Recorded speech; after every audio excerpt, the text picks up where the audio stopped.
Le 15 minutes, c'est aussi parfois de jolies rencontres. On pousse ce soir la porte d'un atelier où les vitraux font l'objet de toutes les attentions. Création de vitraux, restauration aussi. Ouais, les artisans verriers, c'est devenu une denrée rare. En Belgique, ils sont une cinquantaine, tout au plus. C'est un métier en tout cas qui exige un sacré savoir-faire.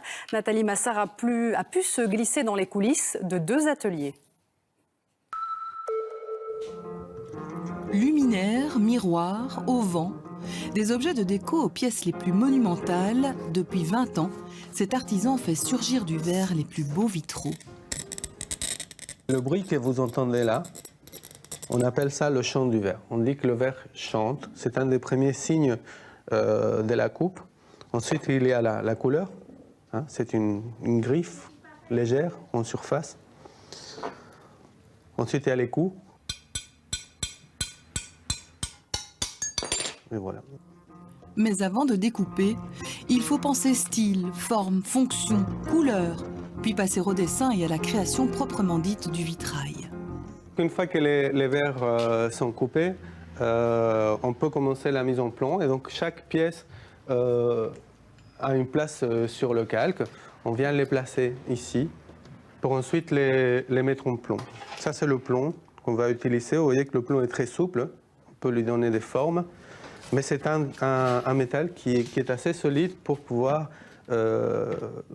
donner une structure au vitrail et pour qu'il tienne. 80% des demandes émanent de particuliers, le reste d'institutions, d'architectes ou bien sûr d'églises, aussi pour des restaurations. Ici, le panneau d'une cage d'escalier patiemment remis à neuf. Il a fallu le démonter, donc enlever les anciens plombs sans casser les verres, les nettoyer de l'ancien mastic. Et après, il faut le remettre en plomb. Donc, c'est refaire le dessin, mais comme avec la création, sauf que là, les pièces sont déjà coupées, et changer de temps en temps les verres ou mettre des plombs de casse. Assurer longue vie à ce patrimoine, faire perdurer l'œuvre, l'ambition de ces artisans passionnés par le rare et dépositaires d'un savoir séculaire.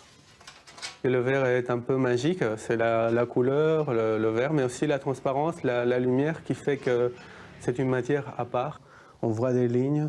Parfois on voit des bulles d'air, des imperfections.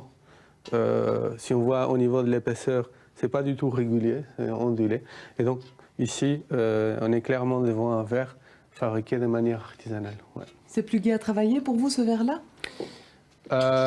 C'est un peu plus difficile parce que les verres de fabrication artisanale sont instables et donc ils se cassent parfois pas comme on veut. Mais au niveau esthétique, ils sont beaucoup plus beaux. Le prix de chaque vitrail dépend de sa superficie et de la complexité des coupes de verre, mais chaque pièce reste bien entendu unique.